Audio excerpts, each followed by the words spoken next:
Recording on Zoom.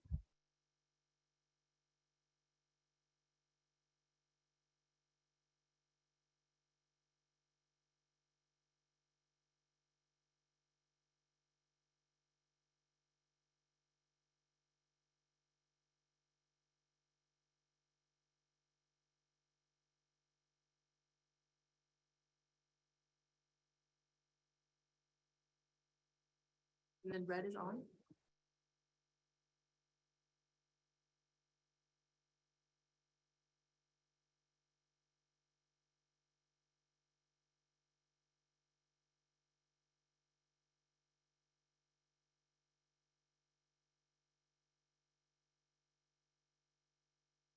Yeah.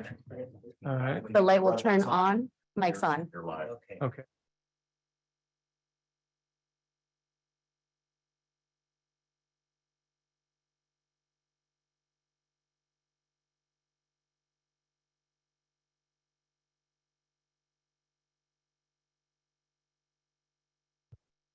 Hi, Mike. This is April with the BART District Secretary's Office. I see your hand raised. We haven't started the meeting quite yet, but I'll go ahead and unmute in case you have a question. How can I help you? Yeah, I'm at 915 I Street, one of the locations listed on the cover page of the agenda, and I had put a call into Leo a few minutes ago. Staff here is a little unaware of what was really going on this morning. And I just happen to have ran into the council member whose district it says to be at, just happened to come up the elevator and said, I am totally correct that I'm in the right place. But no one had anything set up early enough. And I came here at 9:15 a.m. and I'm kind of stressed now I'm gonna miss the meeting. Okay, I think we do, I think the council member, board member is aware of your participation in that location, and we haven't gotten quite started yet. Okay. It sounds Are- like the right place, Do you though. know, are we supposed to again meet on June 21st? I don't know if you have the meeting calendar in front of you, but Yeah. as long as all of these are now after March 1st, when the rules changed, now I'm hoping if we can confirm what the next date is, we can tell them today and they can have it all set up and early for us when we come again, if this is going to be a location offered next time.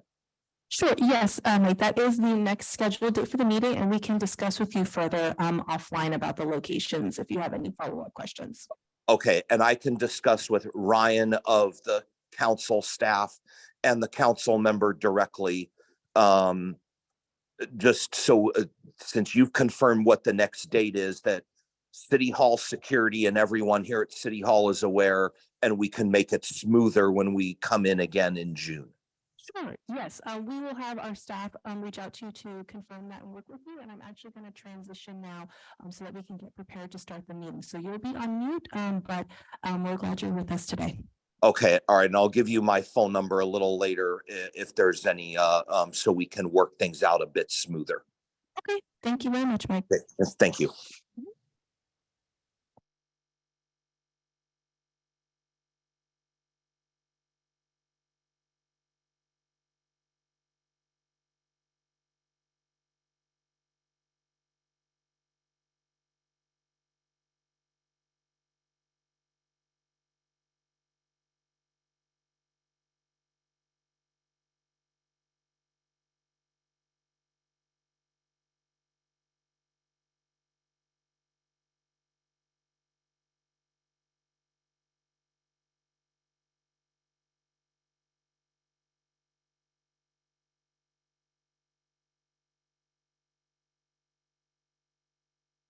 We're too shy, Chair Rayburn, 2 members shy.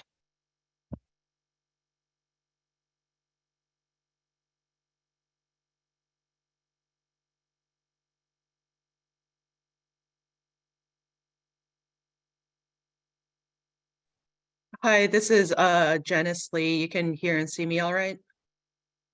Good morning, Director Lee. Yes, we can hear and see you. Great, thanks. It's 10 o'clock. I'll call the meeting to order. I don't think we quite have a quorum yet, Chairman. Yeah, so we have 7 and there's someone in hybrid teams room. If you are a board member, could you please raise your hand?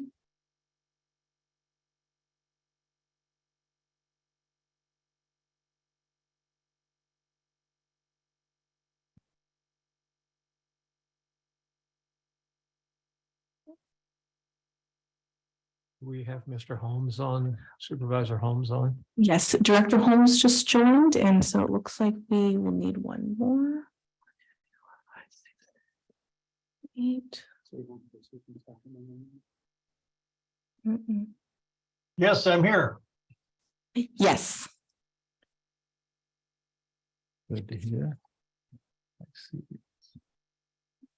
Janice.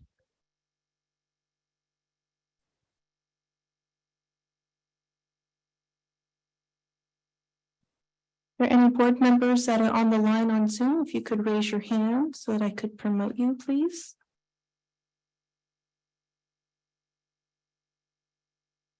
We need one more member, Chair Rayburn. Let me know when someone logs in.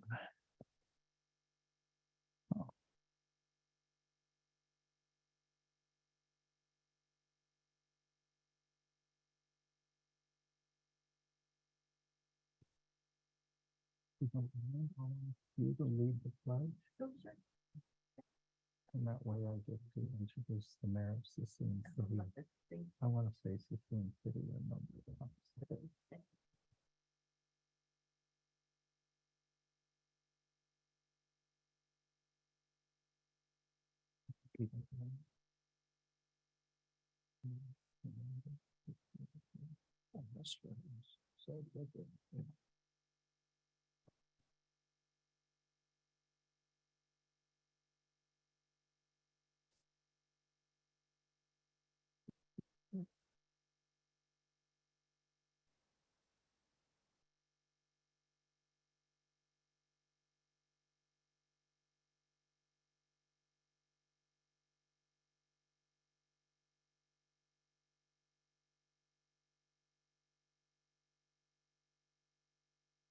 For those of us on the line via Zoom, if you are a board member, if you could please raise your hand so that I can promote you.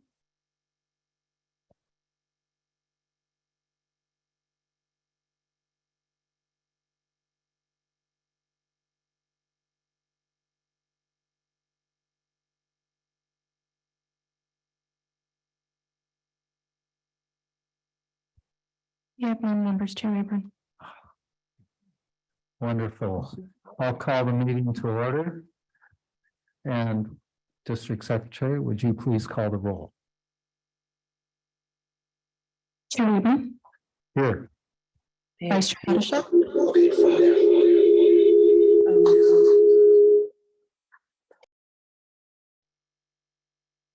Director Allen, Director Byrd, Director Chapman, Director Daniels, Director Duffy, Director Freericks, I am here.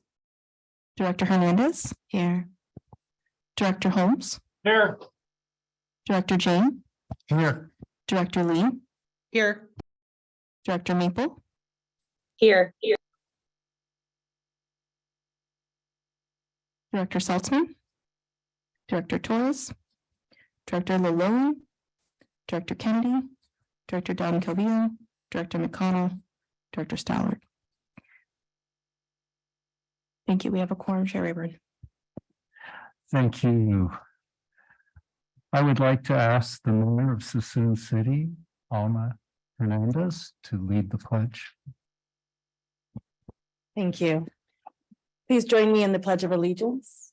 I pledge allegiance to the flag of the United States of America and to the republic for which it stands, one nation, under God, indivisible, with liberty and justice for all.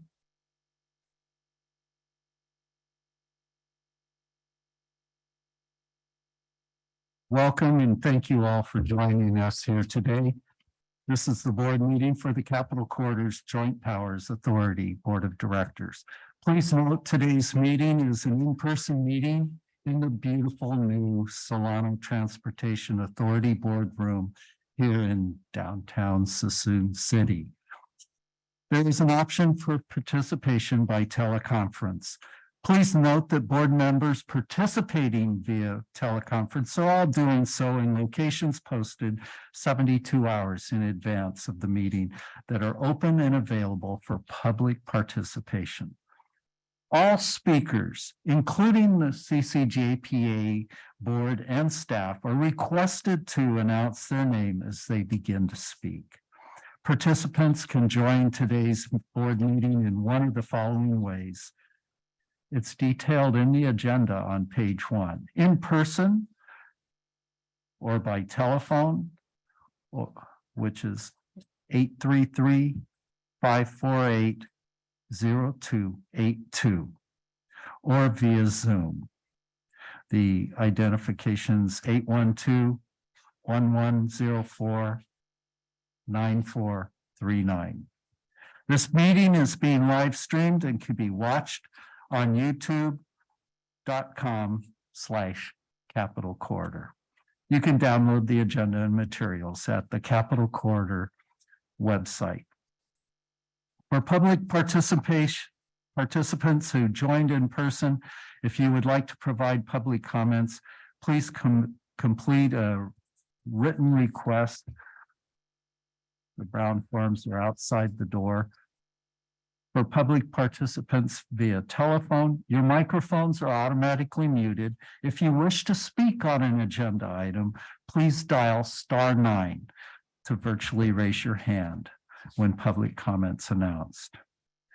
For participants who join via Zoom, please use the raise hand feature if you wish to speak. To board members and staff who join via Zoom, please mute your microphone whenever you are not speaking to avoid background noise. If you wish to make a general public comment on a subject not on the agenda, you will be given an opportunity to speak under item 7. However, if you have a comment on an item which is on the agenda, we will take those comments after the staff presentation and prior to board discussion. Public comment is limited to 2 minutes per person per item. Board members, in order to reduce confusion throughout this meeting, when it's time for board members' remarks, I will call for those remarks. Vice Chair Haldesheld and I will speak last. In the interest of time and to provide an opportunity for equal participation, please try to keep your comments brief. We begin today's meeting with great sadness as I share the passing of 2 former board members, Harry Price and Steve Miller, who served on the CCJPA board from 2016 through the end of 2022. I'd like to recognize their years of service on the Capitol Corridor Joint Powers Authority Board.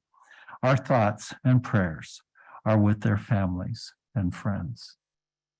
This concludes the report of the chair. Thank you very much. We'll next move to the agenda. We have one item on the consent calendar. It's to support the Cal ITP project with our partners, the CARB and Department of Technology in the state. Could I have a motion or any discussion? Haldesheld moves consent. Thank you. Seconded by Frericks. I have a motion and a second. Would you please call for the vote? Chair Raymond, would you like to call for public comment? My bad. Made the very first mistake out of the gate. Are there any public comments on the consent calendar item? I didn't receive any speaker cards for this item, and I don't see any hands raised on Zoom. Thank you for the reminder. We'll now call for the vote. Okay. Chair Rayburn, Yay. Vice Chair Haldesheld, Yes.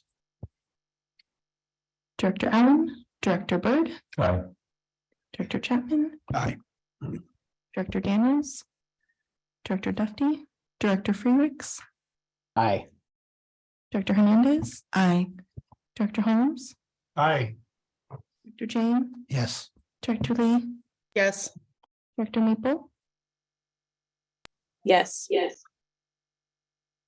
Director Saltzman, Director Torres, Director Malloy.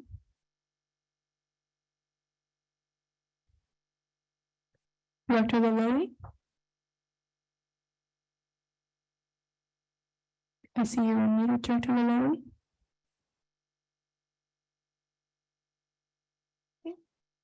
Thank you. Motion carries unanimously.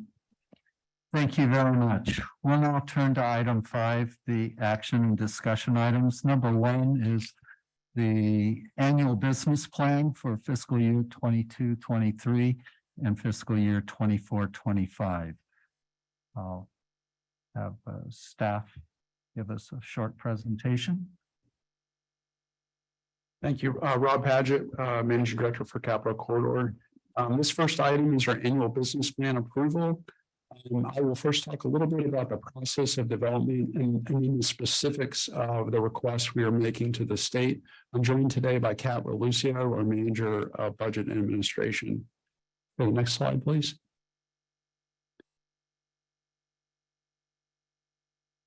First, review the process of the business plan development. This is established in the statute that created Capital Corridor in any agency agreement with the state of California. In a typical year, we will bring this item to the board in February for approval, but this year we delayed this to the April meeting due to some late guidance from the state in the development of the plan. Important to note is that we will submit this plan to CalSTA after the board approves it. And then we will work with the state over the next several months to finalize the funding authorization for next fiscal year. This funding package and letter will come back to the board in September, so you'll have another opportunity to approve the final items that we're going to fund in the next fiscal year. Go to the next slide, please.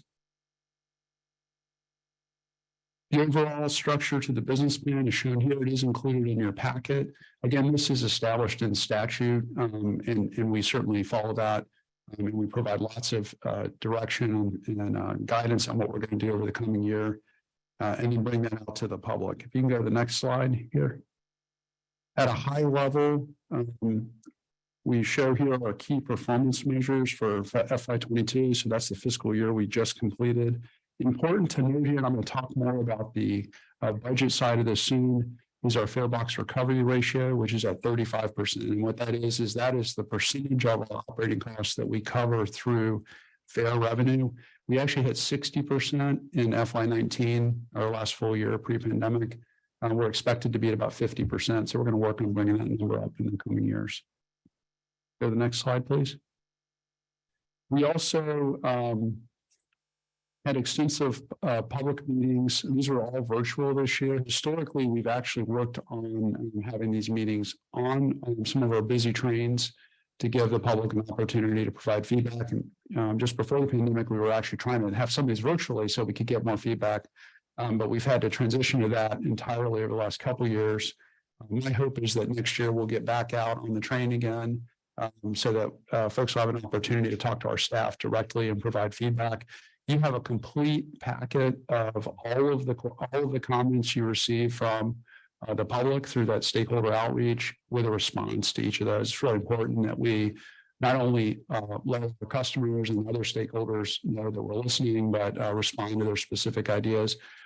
My team will tell you that some of our best ideas started with customer feedback, and so we very much value all that we hear from those who are engaged and appreciate their time. Next slide, please.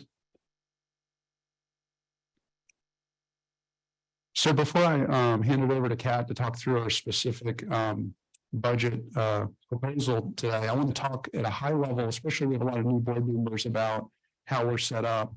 This chart shows us that the 3 JPAs in California, Lothian and Capital Corridor and San Joaquin, we operate the rail services, and we collectively are using revenue from fares and from a single funding source to fund service in the state.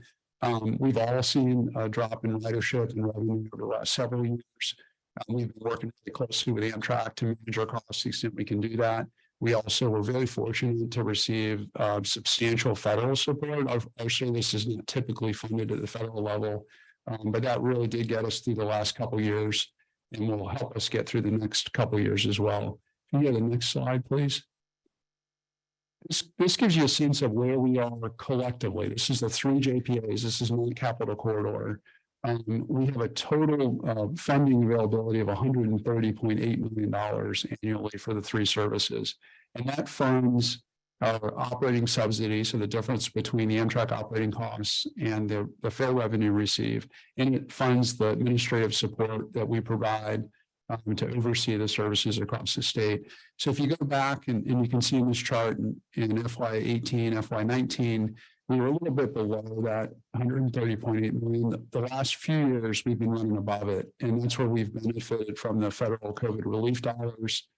And that's also helped us defer some of our state spending. So what we've done is we've used the federal dollars to cover the difference, and then we've pushed back some of our state dollars. So we're in a pretty good place for FY24 and into FY25, but we are going to work together to figure out how we reduce expenses, bring our ridership back, bring our revenue up so that we have a sustainable funding package going forward. With that, I'm going to turn it over to Kat Relucio, who will walk you through a high level the details of our budget that's included in this year's plan. Hi, good morning. I'm Catherine Lucio, and I'm the Manager of Budget and Administration for Capital Corridor. So this slide here before you highlights the operating plan and the train service levels that are assumed in the annual business plan for FY23, 24, and 25. In the current fiscal year, which is FY23, we continue to operate a reduced level of train service that took effect in October of 2022, and that's 24 weekday and 22 weekend trains.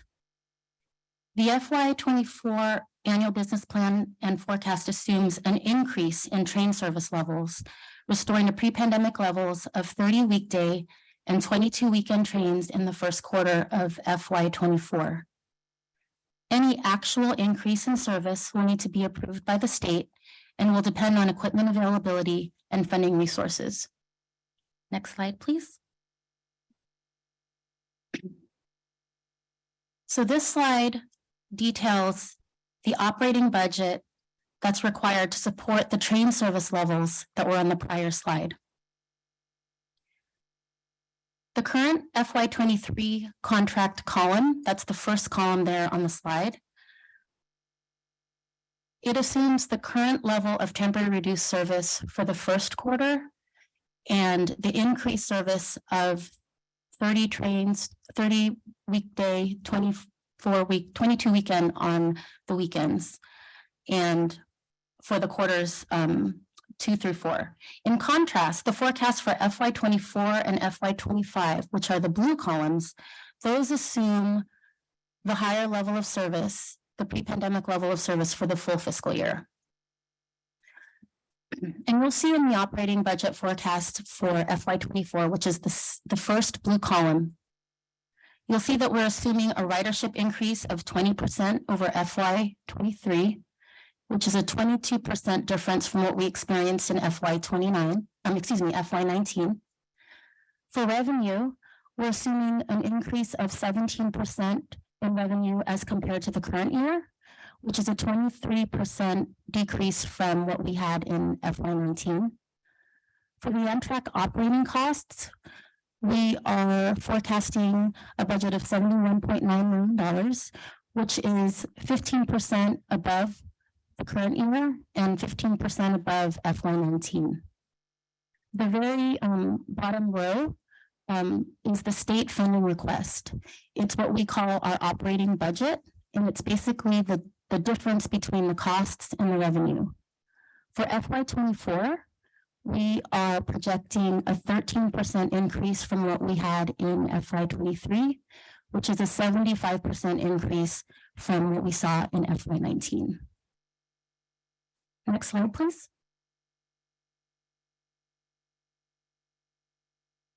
So this slide details our full funding request. The details of this funding request can be found in your agenda packet, starting on page 6. It's also, the details of this are also included in table 9-1 in the annual business plan document, the draft annual business plan document. The total funding request for operations and the administrative management of the Capital Corridor Service is $50.4 million for FY24.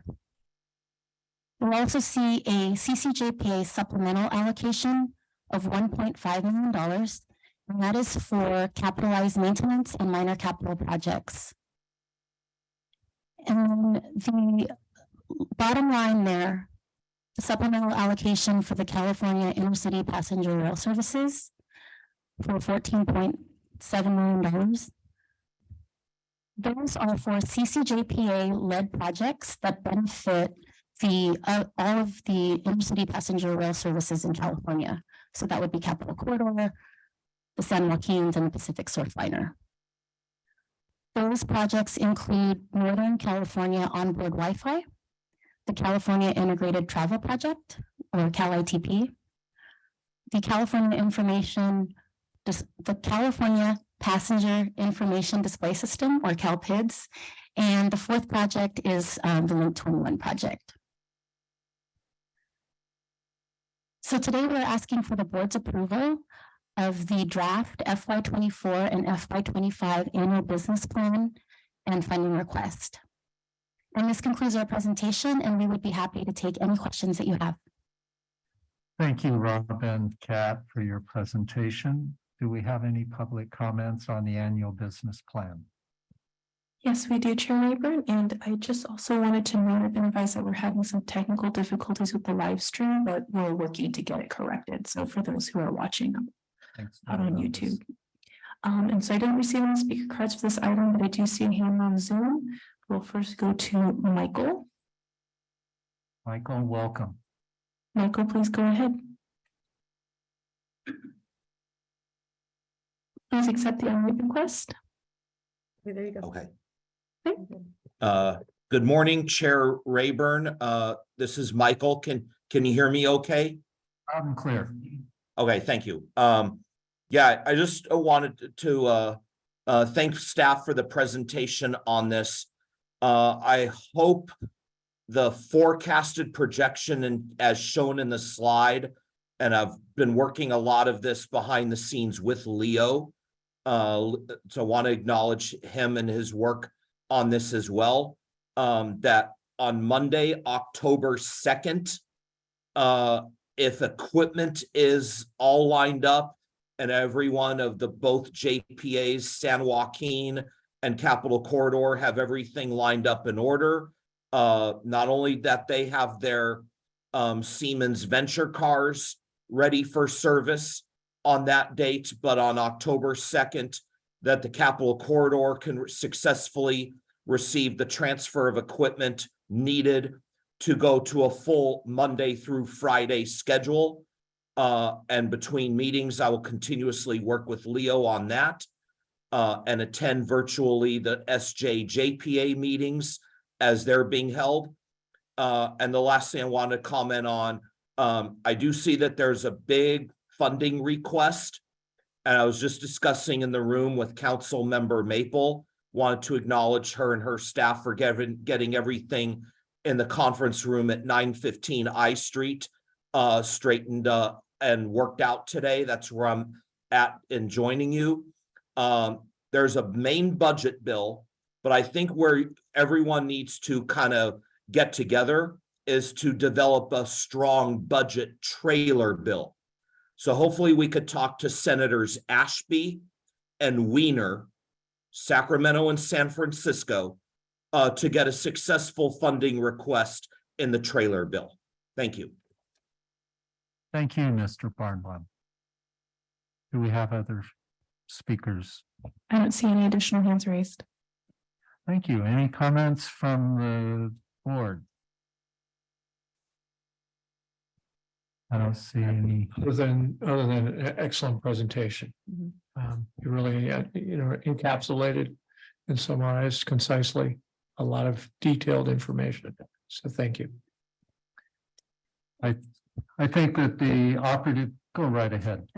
Thank you, Director Hernandez. And I also just wanted to follow up to just say I found the material really helpful, all the supplemental information I was able to read through and also gauge just a little bit of history of where it's been prior to COVID-19 and the efforts being made. That's why I understood there was additional costs associated to marketing for a train, getting ridership up. And so just to see not only the numbers, but the storyline behind where you're trying to go was also super helpful. So I commend those efforts. Thank you. Thank you.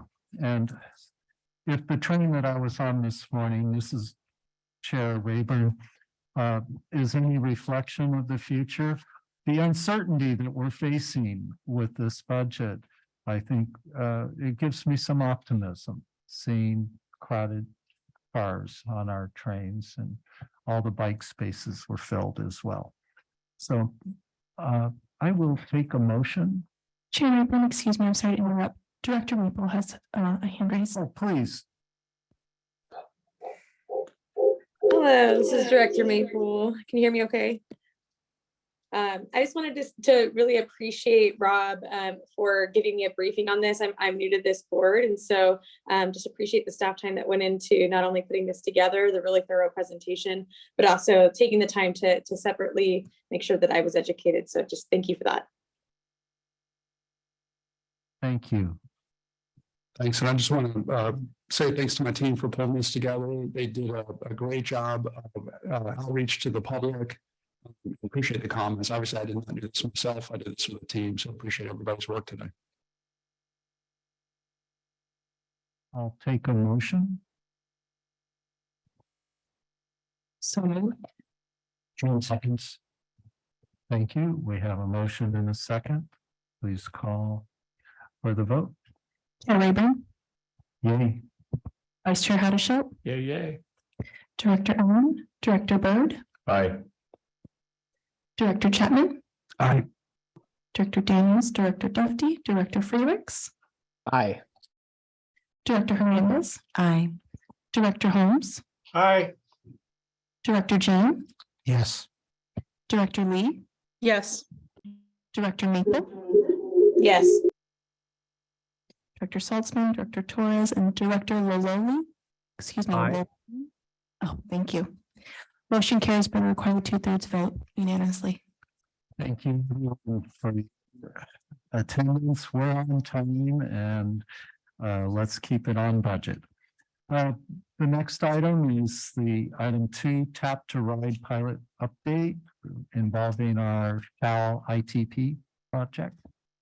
So I'm excited to bring this to you today. We have actually started. So we've been supporting this program effort for some time with the state. And we are now a pilot for that program. And I was fortunate enough to ride with Chair Rayburn this morning and Chair, I did it myself and tapped on. And so I'm going to turn it over to my team, Jim Allison, Priscilla Cologan, and Cal Lucio. We are now at the staff level, so we're actually implementing, and what you're going to hear today is that this touches almost every aspect of what we do. We have a real vision for where we're headed, and very excited about it. So with that, I'll turn it over to the team. Thank you, Jim Allison, Manager of Planning. This is the time when the planner gets to hand off, really, because the planning's been done. On paper it's done, but there's still a lot of work to be done. And it's a good thing that we've done a pilot because we're still learning things, and but we did want to keep the board abreast of what we have accomplished and where it's going, and we'll try to keep this a regular issue. So I'm going to hand off to Priscilla right now. Good morning, everyone. Just briefly, so that you know a little bit more about this program, since I know that there's new board members here. This is our contactless payment pilot program, and this is being rolled out through the state's California Integrated Travel Program with a goal of just making transit much easier and affordable for the public. And one interesting thing to note is that we are the first passenger rail system in the US to accept contactless payment via debit and credit cards, which is very exciting for us. And as you can see, some of our passengers are already very excited about using the new Tap to Ride program. Next slide, please. For marketing communications and customer experience, as Jim said, we've been moving into the present with our implementation, and we have earlier in March, we did a reach out to our warm interest list, people who had signed up last year and indicated interest in being part of the pilot and earlier this winter, and reach out to them to invite them to be part of the Tap to Ride pilot.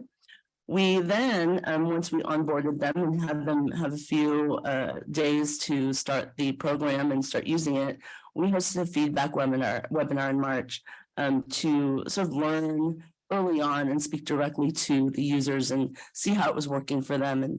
And as Jim mentioned, we have been learning quite a bit, just about every day on how the program is going. Then in late March, we reached out to our e-newsletter subscription database and invited all of them to sign up for the program. And we're continuing with those recruitment efforts. And earlier this week, we have done an additional round with social media posts, and we'll be rolling out messages on our passenger information display signs to encourage people to sign up.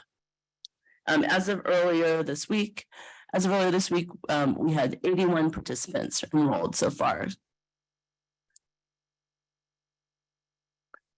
In order to illustrate how easy it is for people to use the contactless payment and to join the program, we created a video that we'll be rolling out on social media channels later this week. And with that, I'll have me roll the video for us.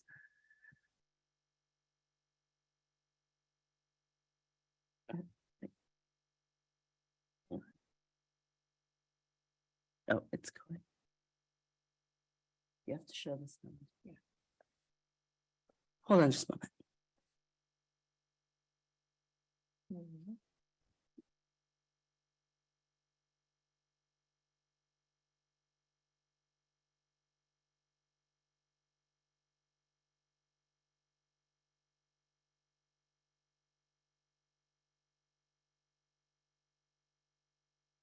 Of the upper level.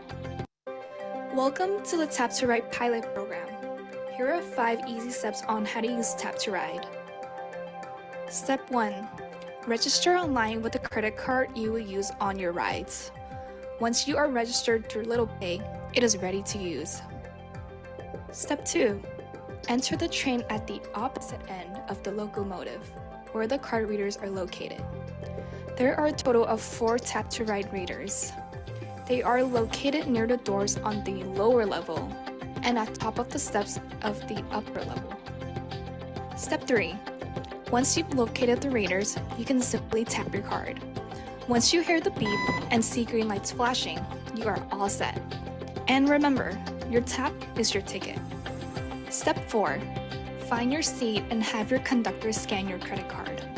After scanning, your conductor will print out your seat check. Step 5. When you're ready to leave, go to any reader and tap out at your destination. Let us know how it works for you. Your feedback is super important to us, so we can help improve your ride in the future. Happy tapping! And that was a video that was produced by our ad agency, along with led by our Anne Marie Wong, who is our Climate Corps fellow this year, who's working with the marketing team. So what's next for us? We're obviously looking to add more people to the pilot program and reach that number of 200 participants so that we can really have a good test going of how this program is working. But we have learned some things on the marketing customer experience side that we want to make sure that happen to make things easier for our customers. One is that we want to make sure that there's integration between Zoho, which is Capital Corridor's CRM, customer relationship management system that we use, and Little Pay, which is the transit payment processor, to make that sign up a little bit easier and seamless. We're also planning to do more videos to help support our participants as they learn about the program and help promote it. And obviously doing more recruitment efforts to increase the pilot participation. And with that, I will hand it off to Catherine Lucio, who will talk a little bit more about the finance and revenue side. Hi, I'm Catherine Relucio, and I'm going to talk about some milestones on the finance and revenue collection side. So I have the pleasure of sharing a really exciting milestone. We are thrilled to report that we had our first passenger experience fare capping on March 30th, 2023. The ability to offer fare capping to our passengers is a major highlight of the Tap to Ride program. After a rider completes a certain number of trips in a week, every subsequent ride for that week is free. And the week is defined as starting on Monday and ending on Saturday.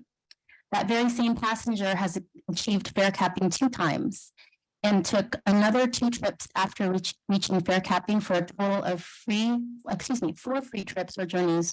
And that was equivalent to $42 in savings for that passenger. In terms of revenue collected, we have collected for the period of March 16th to April 16th, $2,000, and that is for 160 trips. And that includes trips taken by CCJPA passengers as well as testers. So we're still doing a lot of testing right now. And then another metric that we're showing here on the slide is we have processed a total of 15 refunds for totaling $239. And again, that includes refunds to, it's only a very small amount of refunds to actual passengers, which shows the success of the program. The majority of those are for testers, and anyone who tests, we're refunding their money fully after they request it. Next slide, please. So as far as next steps for the finance and revenue collection team, we are working on integrating Tap to Ride with our financial reporting. So we're working closely with BART Accounting to integrate with our financial reporting and reconciliation and audit processes. As well, we are going to have efforts to make sure that employee tax benefit contactless credit cards can be accepted on our trains. We've encountered the issue already with one provider, and we were able to work through it for Visa. And we do anticipate that we're going to continue seeing the issue as additional passengers attempt to use their employee tax benefit contactless cards on the train.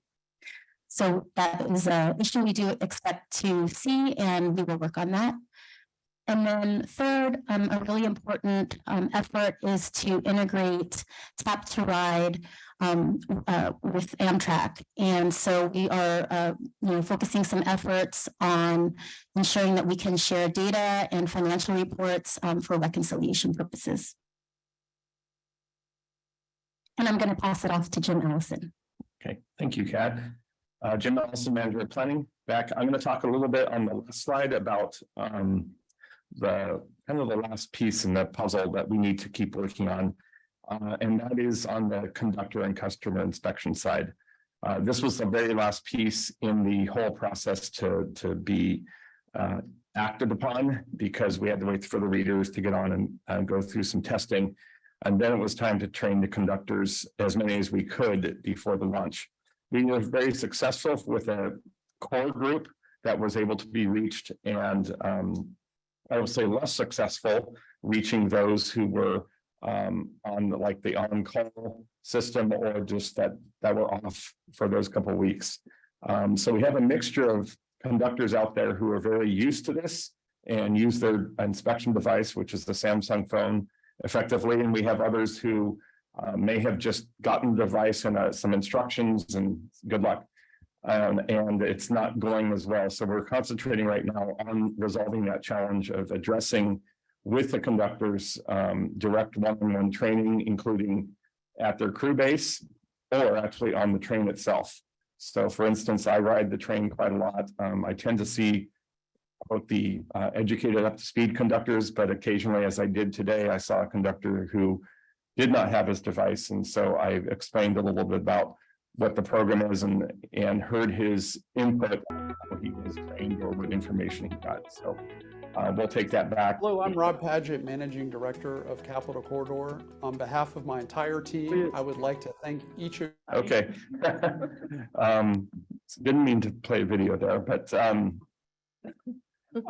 other piece that we're working on in the conductor interface is that the device itself has a piece of software on it that came from Little Pay, and it's not really custom made or doesn't work that well with conductor flow.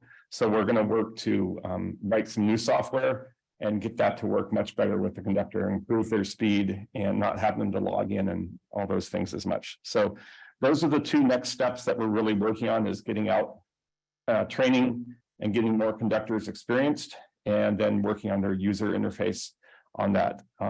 And coupled with everything else you heard here, I guess it sounds like a pilot program. It's kind of the baby giraffe, a little wobbly at first, but that's when you want it. We got to get ourselves stable, ready to move forward into the next stages of this. And in the future, we'll look towards getting it on the buses and then a more system-wide deployment on all the train cars, not just the cab cars. So the videos, the outreach, all those things will continue. And, we look at this job as, we think, done and dusted. No, it's not. This keeps going. This is a responsibility we have ongoing throughout the years as we evolve it and roll it out and start to use different fare products. So with that, I'll give it back to Rob if you have any last points. Great presentation from the team here. Hopefully this provided you with a good summary of where we are and a little bit of a snapshot on some of the early issues that we've seen. We would very much welcome questions and any feedback you have. Thank you very much. This is a very exciting program that Capital Corridor is leading the entire state on. And I know it was just a glimmer in Jim Allison's eyes 5 years ago, and it's nice to see it reach a stage of reality. Let's go first to the public comments. I didn't receive any speaker cards for this item, but we do have a hand on Zoom. Please. Okay. We will go to Alita. Alita, please go ahead. Welcome. Thank you. Good morning, Chair Robert Rayburn and members. Alita Dupree, for the record, she and her. First time at one of these meetings. I wish I could be with you in person and ride trains, maybe next time. I've been thinking and talking about Cal ITP for a long time. And this is really, really important that finally something with Cal ITP is going live. I only just found out about it. And I hope that we can go live to the general public soon because I would use it. I will use it just as I've used the Omni fare payment system on the New York City subway. And it's also available on their bus network. So to be the first passenger railroad to do this is certainly, it's a major achievement. Certainly what we do here, we could pass on other places because I'm still trying to figure out how to do payment on open payment on 67 tracks of Grand Central Terminal, which is located in New York City. And there is, and we need to show that this is an equity related and equity forward program because I'm in an equity priority community. And this takes both the plastic contactless cards and devices, which these plastic cards are available universally.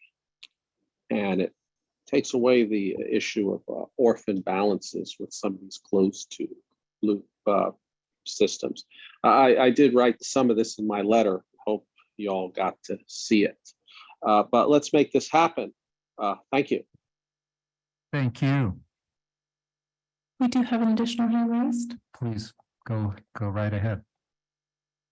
Michael, please go ahead.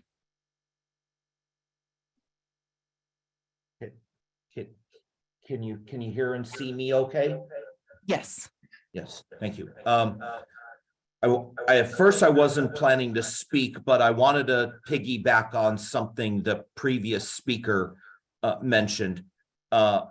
I would be one who would be willing to use this too, but I've taken a little bit of an abundance of caution before using it because I also am a rider that likes to earn my points on the Amtrak guest reward system and ultimately utilize those points on the long distance services once I achieve enough points to provide myself for a trip that I want to do next year. That being said, and also what was being presented, this might be the first intercity passenger rail public transit system that is using this type of technology, but it was brought to my attention several months ago, if not a year and a half ago, that in California, this is not the first system necessarily to be utilizing this system and Little Pay as a vendor. I was reminded and it was brought to my attention that on bus transportation, Monterey Salinas Transit System is using a tap and go, tap and pay with Little Pay that people can use their credit or debit cards on the buses. And the Sacramento Regional Transit District is using it currently on their light rail trains. So I was just reminded of that and reminded to mention that in the comments. Thank you.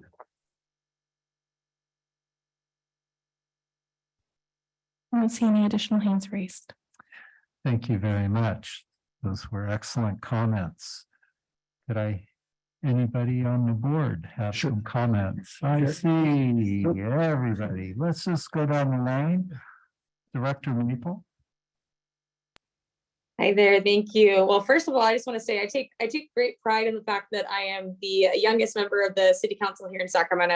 I'm 31 years old, and that means that I've grown up a lot of my life with something like this, whether some type of cell phone, some type of technology. And so I think it's so important that this organization is focusing on how do we, use technology to move forward and to get more people, hopefully more young people engaged and using transit. So that's really exciting. And just really want to appreciate staff for all their work on this. I know it's not easy to implement new technology. A question I have is, in the video, it shows the credit card being used. Does that also mean that folks can use, Apple Pay or Google Pay if they have it loaded on their phone? This time, we don't have that available yet, but it is in the plans. Wonderful. Looking forward to that. Thank you. Me too. Thank you. Director Frerichs. Yes, good morning, Mr. Chair and members of the board. I just wanted to two quick things. One, appreciate that we had this presentation. Obviously, very excited that we're moving forward. It's been a number of years, and so of course, really excited about this.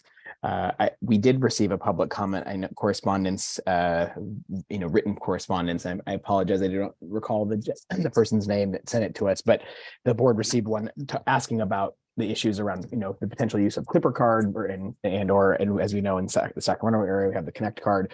So I'm aware of the background of this. We have a lot of new members of the board. I was hoping that possibly Priscilla and or Jim could just maybe just sort of speak to that a little bit. Why are we not able to just, for example, use the already existing transit card in the Bay Area and or the Sacramento one?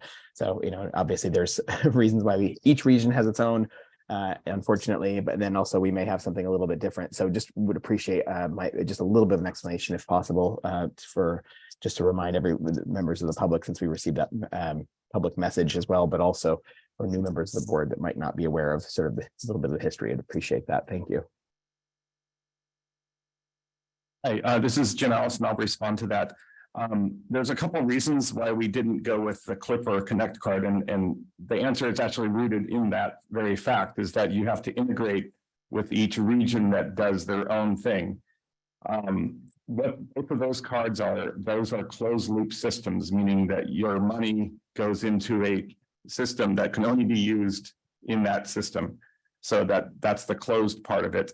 The reason that we've not opted to do that is because that would have been two integrations, plus it's national Amtrak and Amtrak isn't even integrated into the prior closed loop systems like in New York. And the New York system is, as was mentioned in the comment and has been in place for a while, people are moving to the open loop system, which is using the credit card or the smart card, everything that's in people's wallets or on their smart device. So we've kind of been able to skip a generation, move into an open loop system, which presents no complications about having to load up value transit money. And what we like to say in the Capital Corridor and Cal ATP world is it should be as easy to ride transit as buying a cup of coffee. And that's essentially it. It's the open loop system is it's open to everybody to get into, including as we look at the state here down in Southern California and throughout California, when the Olympics come, international visitors will already have these cards. There's no barrier to entry for them in an open loop system. Thank you. Thank you. That's an Thanks excellent so point. much. I really appreciate that background and explanation. Thank you. And I understand we have another public comment. I'd like to take that, and Janice will get to Director Lee in just 1 second. Yes, we have a hand raised on Zoom by Glenn. Glenn, please go. Hi. Hi, can everybody hear me? Okay. Yes, loud and clear. Hi, all right. Thank you very much for giving me the opportunity to speak. So regarding the future plans for integration with Apple Pay into Capital Corridor and Amtrak, I was just generally curious to know if we have an outline for the vision of that small portion of this project, and kind of if the public has an opportunity to say what features we could have. For example, something that's very integrated into the Clipper system is Apple Pay. So you just upload your transit card into Apple Pay, and then you use that either for Caltrains or Muni or any sort of local regional transit. I was curious if, an idea for integrating Amtrak payment into Apple Pay would we be paying with our credit cards, or would Amtrak be providing like a regional pass for people with multi-pay tickets, or would this be like a Amtrak passenger ticket that would be integrated into the Apple Pay system? So I was just kind of curious if there was like a general plan or idea for how this would work, with the digital payments. Because as somebody who relies on transit for all my transportation needs and who uses local, regional, and long distance transit through Amtrak, I'm just kind of curious how this is going to work out, or if we had a plan. Thank you. And let me first go to Director Lee.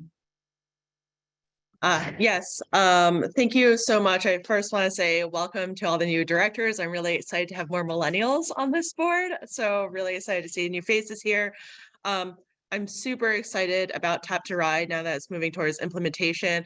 I had in my notes I wanted to mention open loop payments as well. So I'm actually really excited that you're sort of making that jump to that method. I went to a restaurant last night, actually forgot my wallet at home, and was able just to use Apple Pay. And that's just sort of how we are right now, especially, in the pandemic life. So that's really exciting. Actually more excited than Tap to Ride for me is really the progressive fare policy. I am thrilled about fare capping. I want to make sure that this is really communicated out, especially for our regular commuters. I love there is that flexibility so that you don't have to go to the monthly pass, that there are ways that we are sort of rationalizing our fare policies. And so I've seen other transit systems across the country have like really cool little graphics or videos or GIFs to explain how fare capping works. So would just really push Cap Corridor's marketing team to be able to communicate that out. I would also love to look at any other progressive fare policies, such as transfer discounts. I know that that gets a little bit tricky because you're looking at system to system integration. So whenever we get there, and maybe some of the fare policies that you're trying to figure out with Amtrak, like that would help. But it is both it's both really exciting and frustrating as a board director that all of this is happening at Capital Corridor before some of these fare policies can be brought to BART. So I very much commend the Capital Corridor team. So yeah, thank you so much for this update. I appreciate it. If I could comment, first of all, very much appreciate the comments and you've encapsulated exactly the excitement of our team because we have been hamstrung by the Amtrak ticketing system. We still are hamstrung by the ticketing system, Amtrak, and so that's really limited our ability to be innovative with fares, how we charge people. Maybe we have more eligibility discounts that we just can't do today. So this is going to open up a doorway that we have never seen and is exciting and overwhelming at the same time. So we are also excited about the equity issue. As you know, now pandemic times, let's say you buy a monthly pass the first month and you get COVID that week, and you're out for 2 weeks, you spent $400, you're not going to benefit from the discount. So this is a way to address that issue, but also people who maybe can't afford to pay for that right up front over time, pay for that and benefit from the same discounts for multi-use. So really excited. Rob, I just want to mention your sound. I'm seeing others having issues. The sound's not coming through so well. It's pretty garbled, just FYI. Okay.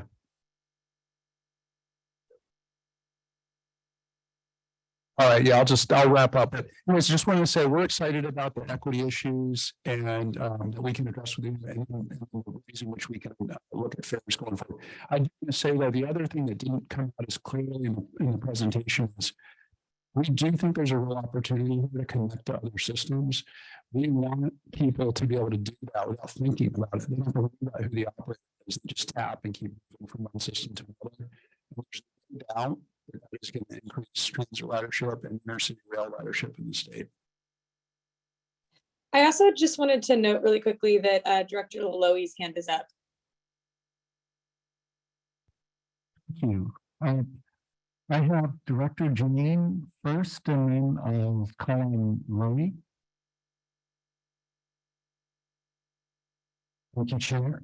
I wanted to echo Director Lee's comments about fare capping. I love the idea of fare capping.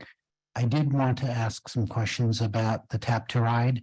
What if there are multiple passengers going together? Does each person tap separately on their cards, or how do you do multiples? And then I like the idea of getting discounts for a family where rather than drive, where you think it's going to be cheaper to drive, that you encourage people, multiple people to go on the train. And then I didn't quite see this in the video. It seemed like there's still limited numbers of readers on the trains. So you have to, so what if you're not in the car and you're at your station and you forget to tap out? What's the consequences? And are we going to put tapping stations at the train platforms as well if you forget to tap out? Those are my questions. Thank you.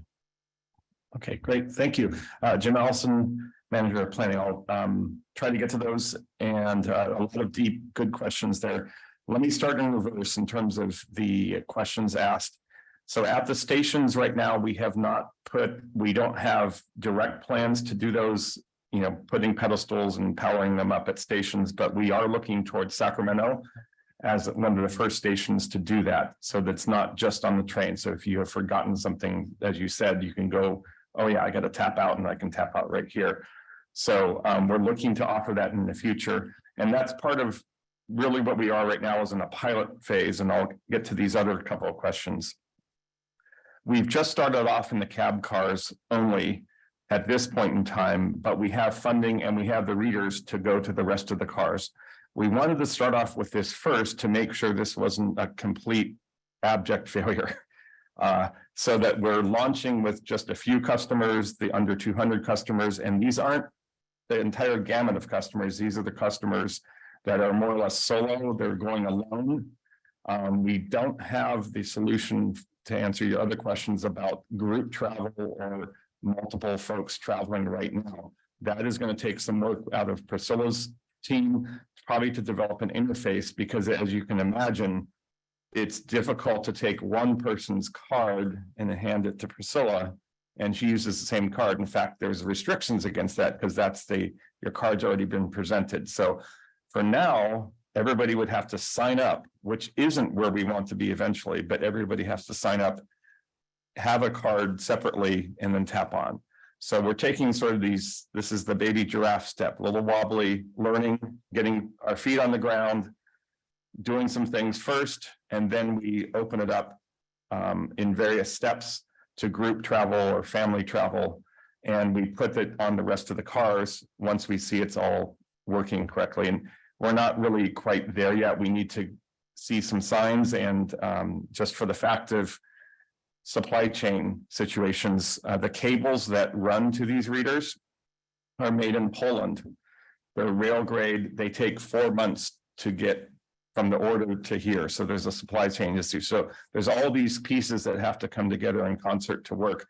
And we'll be going towards the family thing. Eventually, we'll be putting them in the rest of the cars, but it's going to take a little time. And so we just start at this core piece. Priscilla, any more? Yes, in the meantime, it's not through Tap to Ride, not contactless payment, but we do have an offer right now for families, which is in small groups, which is take 5 for 5. It's take, the first passenger rides, and then you can take up to 5 passengers along with you for just $5 each person each way. And that will be going through the summer.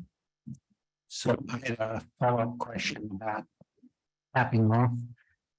It seems like it would be more convenient to be able to enter your destination when you first tap. So when you tap, you just say, I'm going to go to Davis. Thank you. We looked at all those situations, and that gets a little bit complicated in terms of the way the interface of the device is and how it can be quick. So that even with closed loop systems, it's a tap on, tap off. It's not a predictive thing. So there's really nothing in the marketplace that's been designed to have that ability that you were talking about. So we're pretty much relying on the customer to tap off, and there are penalty fees if you forget to tap off, but you can always call customer service if you've already walked away from the train, as I have, and I was like, oops, got to tap off because I'm so used to the old way. But that's part of the learnings that we're having as well. Thanks. I'll turn to Director Lowry. Good morning. Thank you very much, Mr. Chair. Director from Sacramento, as Director Maple indicated, she's the youngest, so I guess I'm somewhere in the middle. I wouldn't say I'm the oldest, but I like to stick myself right there in the middle. Just a few questions. I noticed that you indicated that you use a credit card. Would Visa or MasterCard gift cards be also be able to use? Also, EBT cards, can customers use EBT cards? I didn't see American Express on anywhere on that. Would that be something that the riders can use? Also, obviously, there's a credit card processing company that we're using. I was wondering if the fees have been negotiated with them on the percentage that they're going to charge us to process these cards. And my last and final question is that on some of the data that I saw, there was a $2,000 revenue of ridership and about a $200 refund, which is about 10%. Is that something that is norm to have a 10% worth of refunds, or this is again just at a start? That's why we see such a high amount of refund. Thank you very much. Jim Allison again. I'll happy to answer those questions. On the refunds, I'll start again at the end here. On the refunds, most of those are probably to me. The reason being is I'm still out there testing with my card, testing the readers, and we've done a lot of trips that are abnormal, or we're trying to break the system. And so those are, that would not be the normal case once we really get going. But I think, Kat, you said that in terms of refunds of quote, civilians, not testers, it's much less, like $30. So a typical refund would be if somebody forgot to tap out and they get that penalty fee and they contact customer service and say, you know, I was supposed to tap out at Davis. I forgot to do that. Looks like I'd be due $8.10. We handle that customer service and then we give them back a refund of $8.10. On the credit card issue, we are doing this really in partnership with the state of California, and the state of California has used the scale of the state, the power of the state, to negotiate very good fees. These are among the lowest fees you can get for any transit agency, except some of the most historical oldest fees that some transit agencies have. So we have a very good deal through this right now. Amex and Discover and other cards like that are not included, but we're working on it. And typically what happens is that once Visa and MasterCard lead, the other cards realize they need to get in the market as well. So they typically come on and would make their cards eligible right now. And to look at the situation of smart watches and devices like that, the reason that we don't have those right now is that for the registration process, there's not an easy way to register that key from a smart device. So you do have to use a credit card, and in this case, it's Visa or MasterCard. But all of that will look to change in the future as the credit card companies come on board and we can open it up to non-registration, making it truly open loop, not sort of registered open loop. That's the future of this. Would that include the EBT cards as well? Yes, any device that has, I forgot to answer that question, right? Any device that has the contactless logo, which looks like kind of the Wi-Fi symbol on its side, those are eligible. The issue would be with a cash loaded or Cash App card that you will need to make sure you reload that, because otherwise it will know that it goes into debt. And that's one of the testing things that we used. I put my Cash App card into debt during testing to see what would happen with the system, make sure the notifications were proper. But as long as it's maintained and you keep, if you will, your balance above the zero value, you'll be able to use it just fine, as long as it's registered, I should say, for now. Thank you. Any other comments from the board? I'll just show that I think this is a very exciting program to bring, as Director Lee said, a progressive capping to the Capitol Corridor. There are, of course, some growing pains. I spoke with one rider this morning on the train who said, well, I work for the state. We have this antiquated system for handling our transit pre-tax credits for transportation. And he suggested that perhaps we want to focus in on this particular group. I believe it's called adders, ADERS, and maybe knock out a big chunk of the population that's struggling with just the existing pre-tax credit. And this might provide better options. Is that in the works? Yes, there's a plethora of things in the works at the state level, and they're focusing in on like these commuter tax benefit options and ways to make things more efficient. So that's one of those scaling things to work on that is handling at the state level. Working on discounts on age is something that's been worked on, and that's done through data systems. Being part of being a student, verifying that you're a student is another way to give discounts. So there's a very rich tapestry of things to pursue, and not enough time to do it all at once, but we recognize that as certainly one of the opportunities.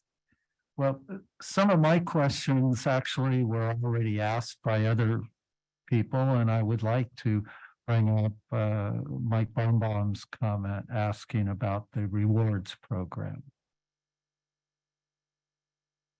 Okay. Yes, rewards. Yes, rewards.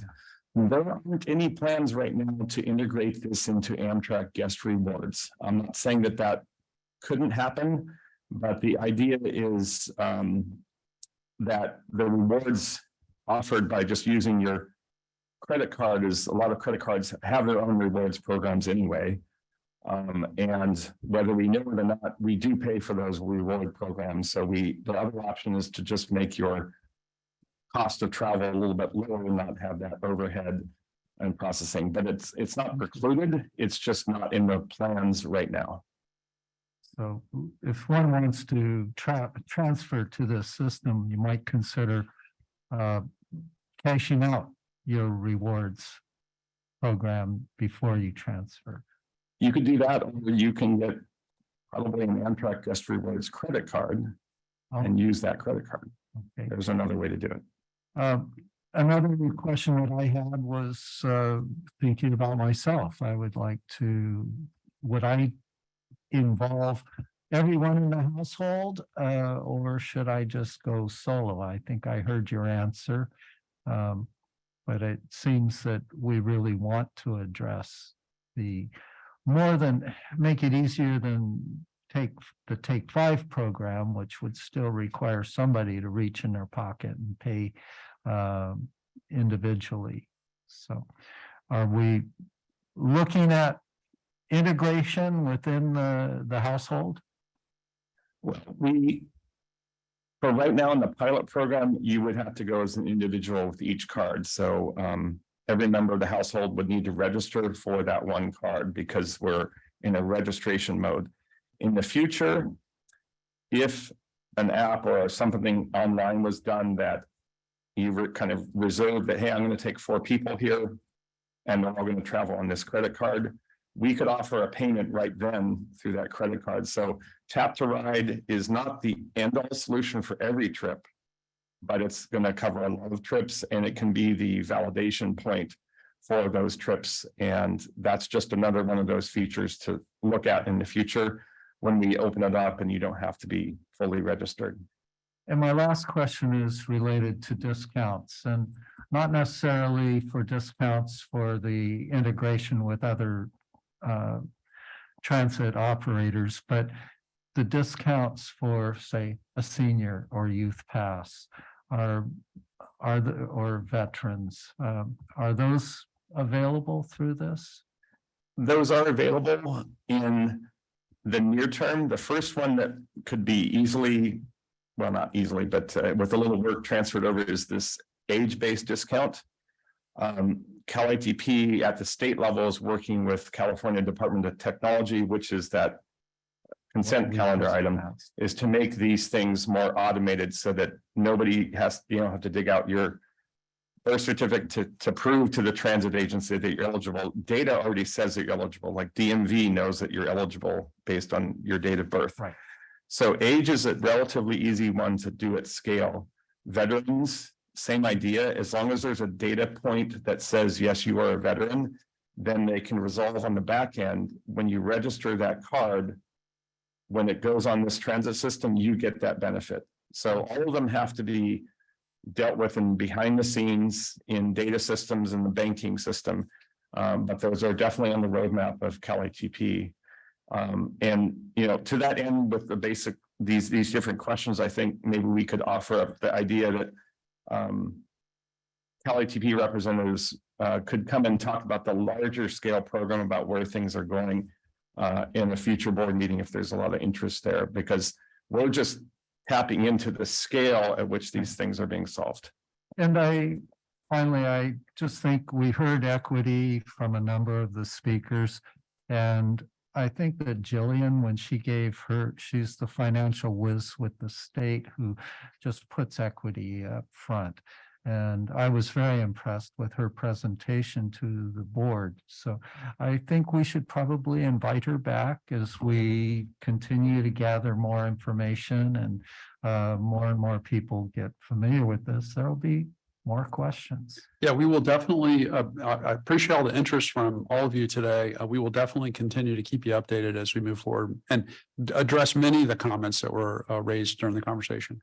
Now, I was informed that we had one other speaker that wanted to jump in. It looks like that member of the public actually lowered their hand, but I do see that Director Laloi's hand is raised. Oh. Please, Director Laloi. Thank you very much, Mr. Chair. Again, just coming back to the payment system. As you know, as of July 1st, our banks are going to a FedNow payment. Would the system be ready to accept digital currencies that are being offered by the banking system? Or that's at least that's the direction the banking system is going to go. I'll have to say I'm not familiar with that right now. I will have to take that question and ask among the experts at Cal ITP that are working on it. That's a great new insight and good question. Yeah, so just for your information, it's my understanding that as of July, the banking system is offering a digital currency of their own. And that's going to go in effect. So just wanted to share that with you as well. So thank you very much. You're welcome. That closes out this item. Let's move on to the capital project updates. Rob? All right, so as part of our capital projects update, we highlight a project and we will also take questions on anything else that's included in your packet. We have everything in there that we're working on. But today we are going to turn it over to the Link 21 team, and I'm pleased to introduce Camille Tsao from the Capital Corridor team, who is our member on this project team. We're about to do a bunch of outreach again, and we wanted to give you a little bit of a highlight as to what we're going to be covering in that future effort. So with that, I'll turn it over to Camille. She is with today Sadie Graham, who is the lead and a part of the BART team as well. Thank you. Good morning, directors. I'm Camille Tsao. I'm the Link 21 program lead for Capital Corridor. And as Rob said, this is Sadie Graham, who's the Link 21 program director with BART. This is a partnership between Capital Corridor and BART, the Link 21 program, and we also receive funding from CalSTA, state agency for Link 21. So I'm giving you an update today. I know some of you are new, so I'll provide a little bit of background. Link 21 is named after the 21 county Northern California mega region shown on this map here. We're the 5th largest mega regional economy in the country. We have a jobs and affordable housing imbalance that has resulted in roadway congestion and traffic, as well as climate change and health damaging air pollution. Our passenger rail system, while we have some great services, it is sometimes inconvenient, not running frequently enough or during the hours that people would like. Sometimes our services are disconnected with limited routes and service. And currently in the Transbay Corridor between Oakland and San Francisco, we have one rail crossing, which is the BART Transbay Tube. And this program is basically looking at another crossing of the bay in the Transbay Corridor. So Link 21, as shown in this map here, the travel potential for the mega region that Link 21 provides can be quite transformational. While the crossing itself is located between Oakland and San Francisco, the potential for easier travel across the mega region by having another rail crossing there could really be quite significant for the traveling public. So we have been looking at both BART gauge technology as well as regional rail or standard gauge technology for the crossing. That decision hasn't been made, but we've looked at a combination of having both as well as each one individually. And we're studying the benefits of those different combinations. But the program, regardless of what goes in the crossing, what types of tracks go in the crossing, will benefit both BART and regional rail systems with better travel time, frequency, hours of service, new markets, and service reliability.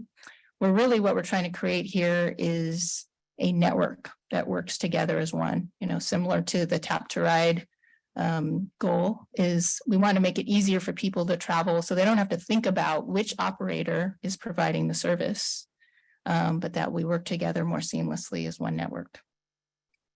And as I mentioned, service redundancy and reliability would be another benefit of having another crossing. So this program timeline shows we're currently in phase 1, concept identification.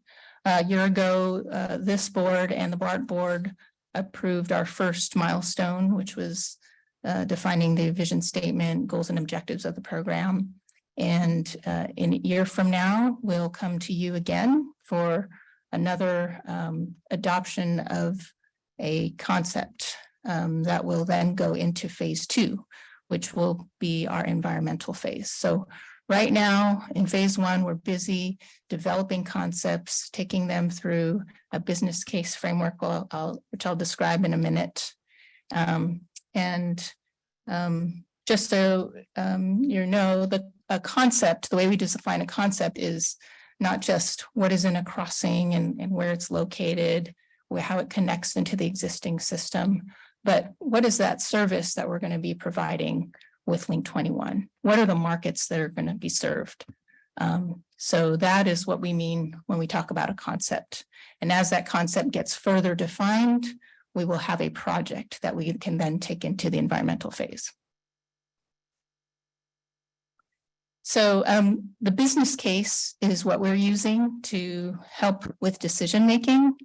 We have a whole process of going through the business case multiple times at key milestones of the program. So I'm not going to read every bullet here, but as you can see, we are asking ourselves important questions about the project as we continue and move forward, just to make sure that it is truly worth the investment. The last time we went to the public for public outreach was the fall of 2022. And we learned a number of things since then by doing our technical analyses. One is that regardless of what vehicle technology is in the crossing, we know that we need quality transfers in our network to really make it work seamlessly. We also learned that there's a lot of travel demand, not just in the Transbay corridor, but intra-East Bay, as well as intra-San Francisco. However, the improvements that we do include in our project are going to need to facilitate those Transbay corridor trips, because that is the focus of our program. And then third, we learned that one crossing, so either BART or regional rail, can meet the needs of the mega region through that corridor through 2050 and perhaps even beyond. So we had considered a side-by-side BART tracks, regional rail tracks at one point for a total of 4 tracks. So we've concluded that for the time being, 2 would suffice. We will not preclude an additional 2 in the future, but for now, 2 would suffice. So our work ahead of us is to determine what technology will those 2 tracks be. And then just on the right side of the slide here, we also concluded, some things about our early concepts. They're meeting our redundancy and service improvement needs. And we do need to have improvements to connections beyond just the crossing itself. That's very important to have in our concepts. Also, through public outreach, we heard from the public that beyond just commute trips, people want to have good access to airports, to entertainment, to be able to visit their family and friends. And really, I think, what we've seen in terms of recovery around the country and other parts of the world is those transit systems that serve all different kinds of trips throughout the week are the ones that have recovered post-pandemic most successfully. We've also seen, people want to be connected through the mega region, across the mega region to further destinations, as well as within the Bay Area. And something we've heard, especially from BART customers, is that people are interested in extended service hours and more frequency.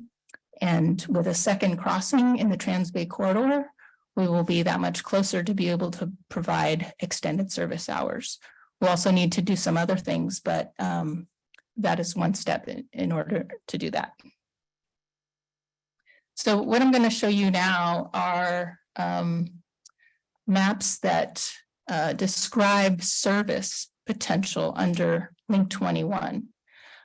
In your board packet, in the appendices, there at the very end, there are 6 maps that describe example concepts, some with regional rail crossings, some with BART crossings. Those are those are infrastructure maps, I'll say, and it's very focused on where the crossing might be. But what I'm going to show you really just talks about service. And the examples I've got here, just in the interest of time, this is with a regional rail or standard gauge crossing. What we're doing here is we're showing what we would call an urban metro service. So BART is an urban metro service because it runs very frequently. Stations are sometimes closer together, 1 mile apart, if not less. And Caltrain electrified, they're going to be operating their new electrified service next year. They're going to be running up to 6 trains an hour, in contrast with their half-hourly peak service today. So they also would be considered an urban metro service. And then layered on top of that, Link 21, if we have a standard gauge crossing, we'll be able to add urban metro style service within the Bay Area to a very high demand corridor between Richmond, Coliseum, over to the San Francisco Peninsula. So in other parts of the world, regional rail is not what we have on our tracks here today. It's a modern equipment that's greener, lighter, accelerates, decelerates faster, really acts like transit.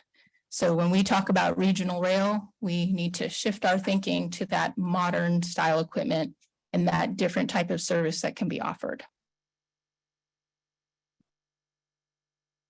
So the other type of service that can be offered with a regional rail crossing is, of course, what we have today, our intercity or express service, Capital Corridor here shown in purple, but also our other partners in the region that serve the mega region, like the San Joaquins, Future Valley Link, ACE.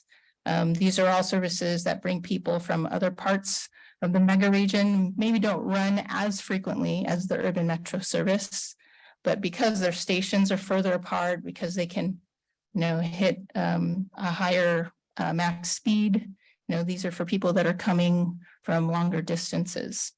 And so with a regional rail crossing, you can actually serve both types of customers, the urban metro and the intercity.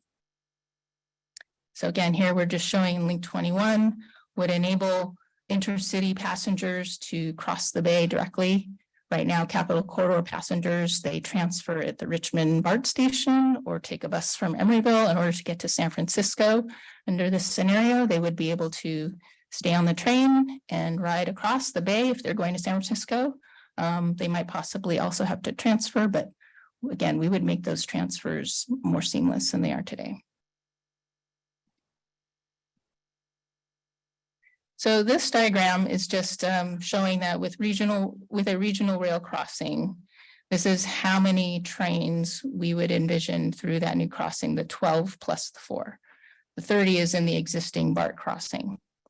The other scenario, which I didn't describe, would be, if we had a BART crossing instead of a standard gauge crossing.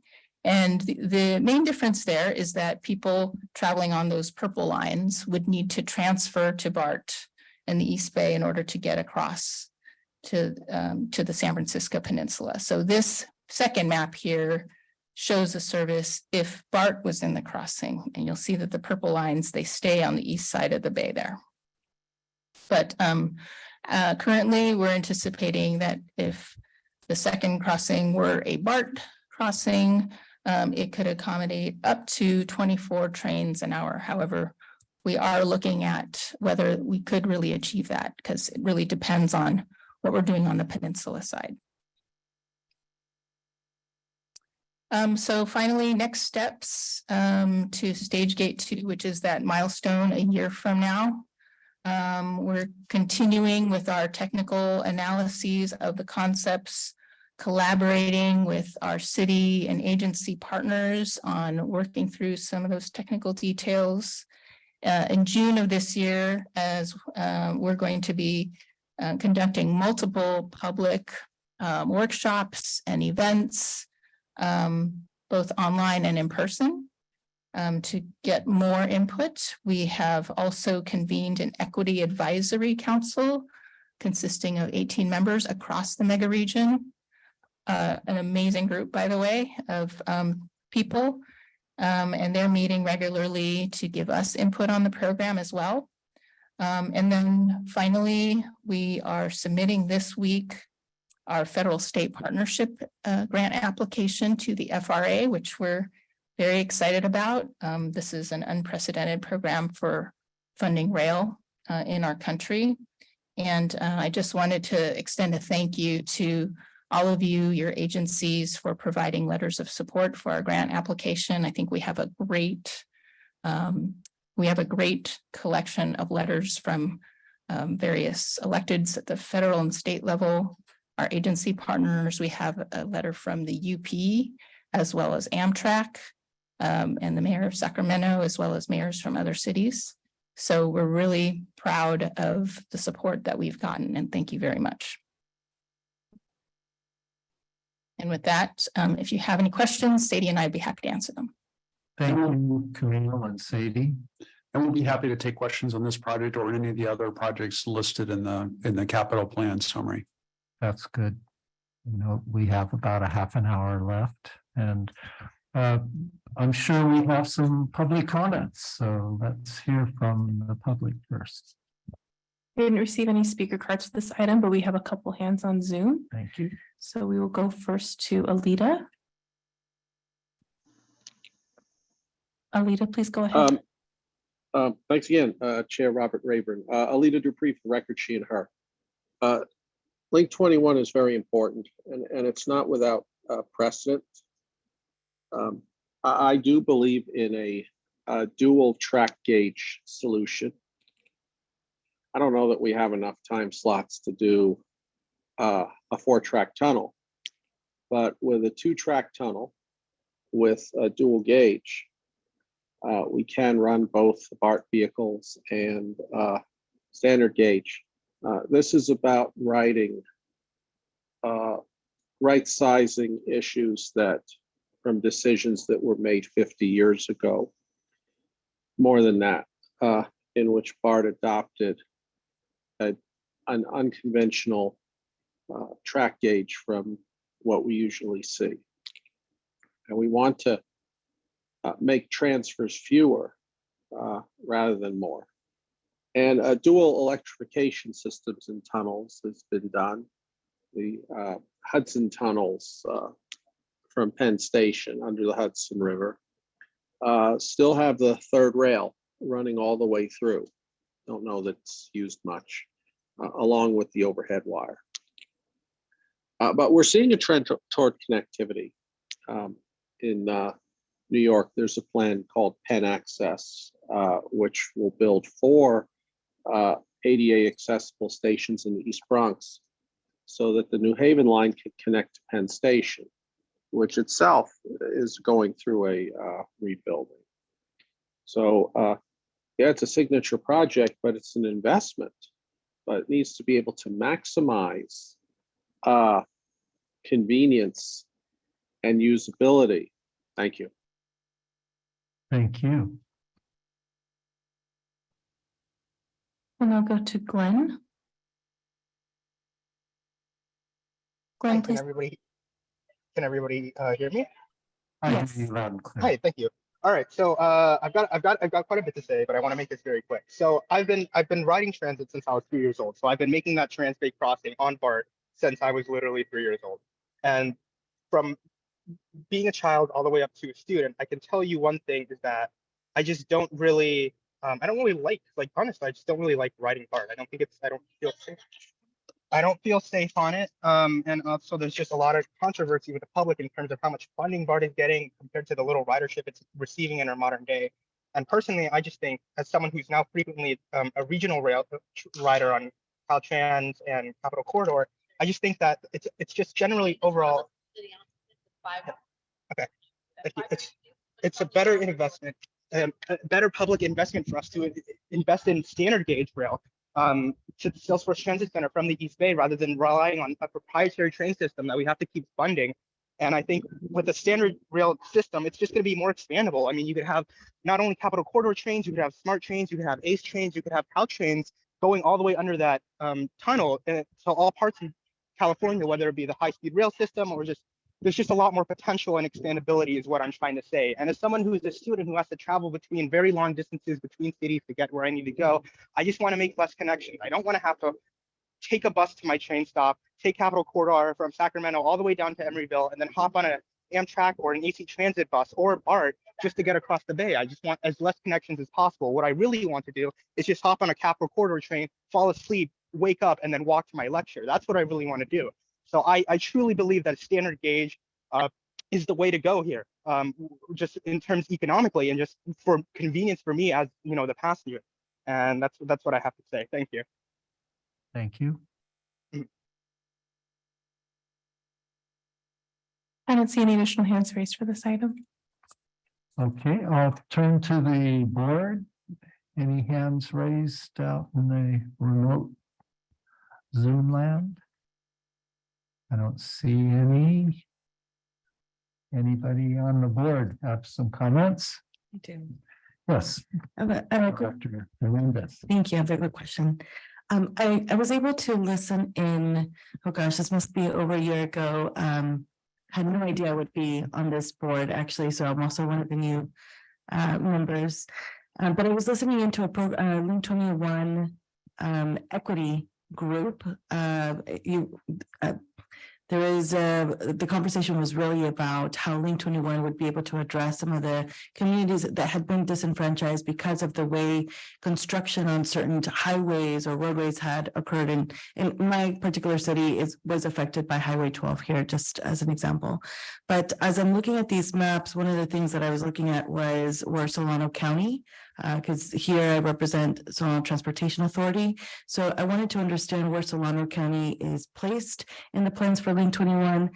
Listening to the speaker, I actually was thinking a lot of our students that go to school to the East Bay or Berkeley or San Francisco in that direction, especially when it's very congested. And so it is the color is accurate. There's a lot of having to change between agencies. And I know there's this goal of trying to make it much more simpler between how do you streamline the transportation of individuals across our region. So I just wanted to hear a little bit more, and if I could, you could just help me understand a little bit better what the direction that's going. Although I see on the map, the new spaces, the idea of where they're going to go and how it's the redundancy piece will support reducing congestion and things like that. But just want to hear a little bit more.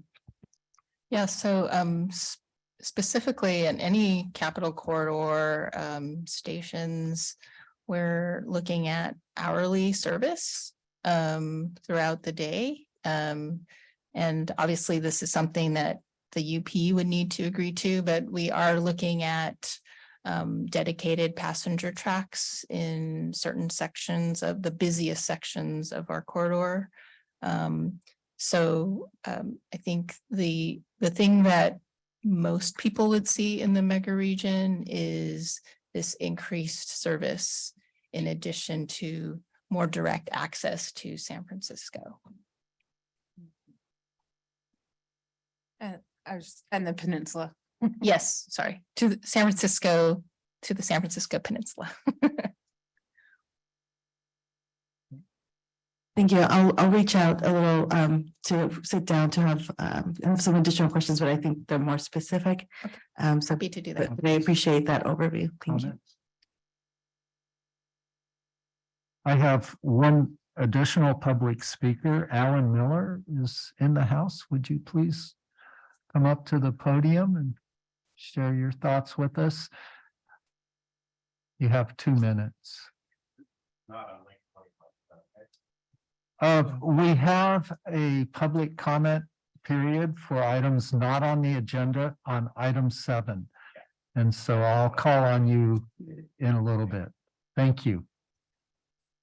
Okay, I will ask a few questions and make a few comments. Thank you, Member Hernandez, for asking about how does Solano County, how does this work for Solano County? And I suspect that we're not showing the state rail plan here and the potential for new connections that might come in from even the SMART train in Marin through Fairfield.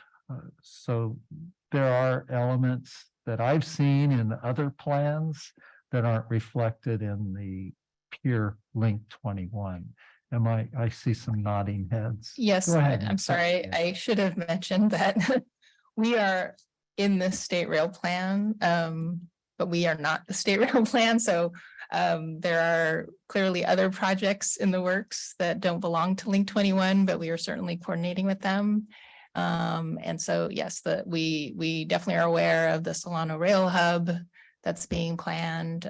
Capital Corridor is very much involved in that project. So there are multiple things going on and a lot of coordination between our group and other agencies. Right. Well, there's definitely a need for additional rail service in Northern California. And I think you should be applauded for winnowing this down to proposals that really start addressing the demands. And I look at the map that you show on page 31, or I think it might be slide 16 of 20, the one that shows the urban metro 12 trains in a future crossing and 4 regional intercity express service. That map, it's labeled maximum number of trains in crossing. And so what are the assumptions? And when I ask that, I'm thinking, we're adding 12 additional trains that are feeding into the Oakland Y, to the stations to the north up to Richmond, and to the stations south from the Y. There would be some capacity constraints within BART. And so I'm just wondering, I've heard from many people in the San Antonio neighborhood of Oakland, for example, that want an infill station. And I can see that if we're running, I assume, electric motive units or something like that, we could be running BART-like service, the urban metro, that could provide service to some existing BART stations, as well as provide service to new platforms to the north and to the south. Am I correct? Yes, San Antonio is being looked at as a potential infill station. In regards to your comment about adding to the Y, we will not be adding any trains to the Oakland Y. Right. So just to be clear, when we build the new crossing and we connect that crossing to the existing systems on either side of the bay, we will have a workaround to the BART Oakland Y. Obviously, if it's a standard gauge crossing, we wouldn't feed into the Oakland Y, but even if it's a BART crossing, we would not feed into the Oakland Y. We understand that it's capacity constrained. Well, when we come to the Coliseum station, where we have BART, Capital Corridor, and the Oakland Airport connector, and I think a huge potential for a major station, a hub. Yet the BART tracks, I've seen plans in the past where we showed creating a new track through the station, and I'm wondering, would we be able to perhaps run the urban metro service on that new track? We're definitely looking at how to make the Coliseum a much better transfer station, not just between BART and Regional Rail there, but also to the Oakland Airport connector. And so our plans currently for the urban metro service on Regional Rail do go to Coliseum. And so that's where we see there's quite a bit of demand going to that area. Okay.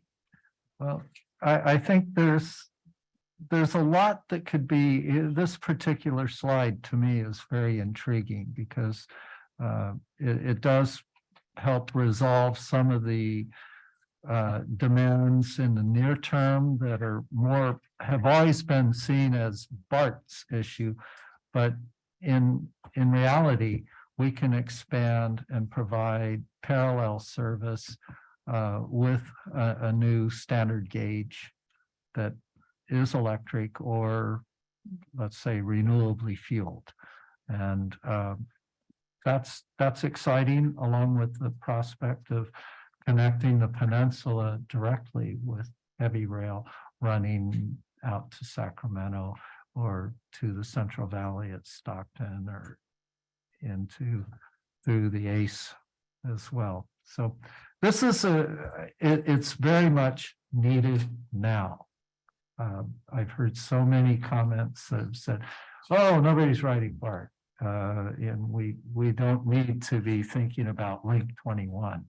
The reality is that regional rail service is way inadequate for an area that is one of the powerhouse economic centers of the world. So this is wonderful. Mr. Chair. Mr. Havishell. As you mentioned, we're running up against a noon time.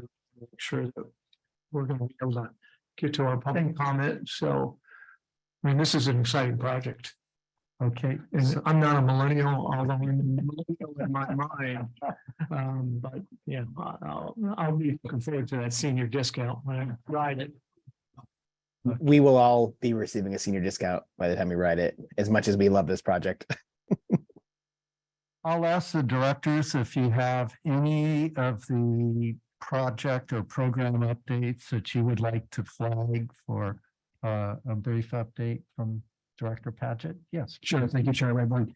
I don't need an update on it. I'm just curious to know when item D on this list, the crossover station in Davis, what the process is for that coming back to this board, being new to it.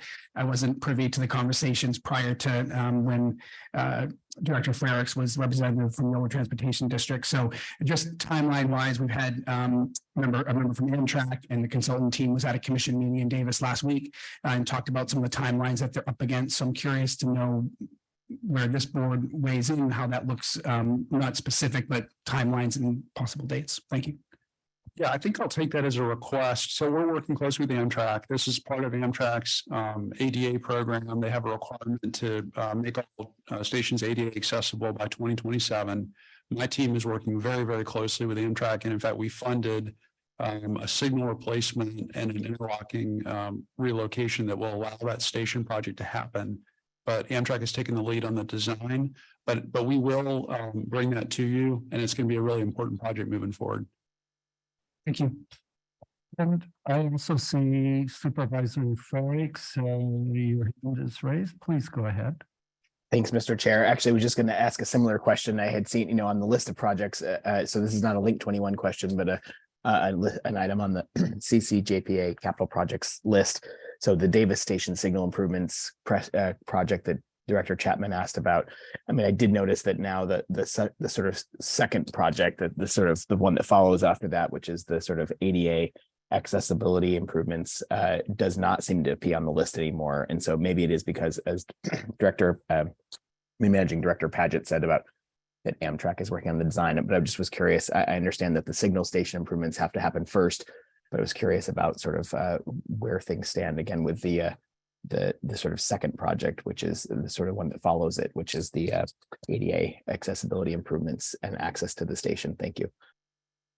Yeah, the design of that has started. You're correct that Amtrak's the lead on that. And I do understand that they've done some very recent outreach with a number of community groups, and that's going to be a big part of that project going forward. We'll be working with them hand in hand on that as it's developed though. Thank you very much. Thank you. We'll close the capital corridor projects and program updates. And before I go to public comments, I'll take any board director reports. I'm sorry, we have an action item, legislative and funding update. Oh. Yeah, I'll go super quick on the next two items. So legislative, I'm going to refer you to your packet for legislative, and I'm happy to discuss any of that with you. And do we have to pause for public comments, or can I roll right into managing director's report? I should probably. Sorry, Director Patrick, this is an action item, so you need. It's not, I'm sorry, we're not taking an action today. Okay. Sorry for the clarification. Thank you very much. Okay. Yeah, we have to pause. I didn't receive any speaker cards and I don't see any hands raised on Zoom for this item of V4. Thank you very much. And your managing director's report. I was trying to go too fast. I thought you wanted to follow. I'm going to cover this one and the last one together as a single item, and we'll close it out. Very brief today, managing director's report. Go to the next slide, please. This just highlights where we are fiscal year to date. We're tracking okay on revenue and ridership as we expected or planned for. On-time performance continues to lag. I've talked in other meetings about our focus on the right-of-way safety, and that's a big part of it. And we're going to continue to do that. Next slide. Just one really interesting piece of information that is really important as we look ahead.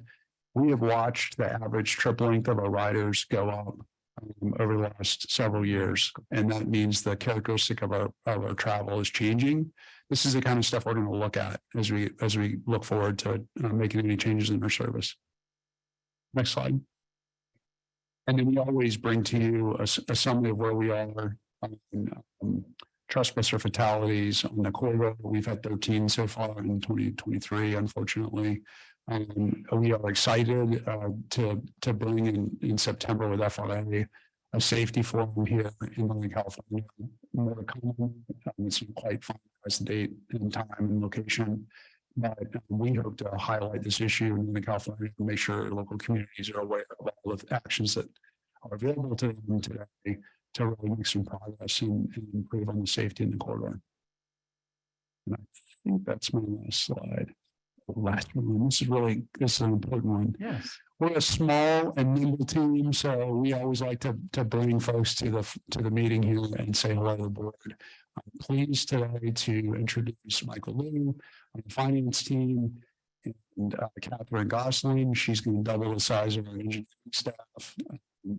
So, and I will say, Catherine is our second Climate Corps intern to join the team. So Shirley Chen, has been with us almost a decade. Catherine was formerly a clinical intern back in graduate degree, and she's back on the team. So we're really excited to have her join us. And I'll pass for any questions. My only question is in relation to Paul Gosling. Paul Gosling, the direct. No, not the director of water resources. Okay. Okay. Okay. That is right. Oh, well. Okay, I think we can close out all the items up to board director reports. Any? Chairman, I'm sorry, excuse me. I just want to know, did you want to call for public comment? Oh, any public comments on the board, on the managing director's report or the legislative items? Yes, no speaker cards received, but I see a hand on Zoom. Oh, it looks like the hand just went down. Okay. Okay, and no additional hands raised. And now, board director reports. Director Jane.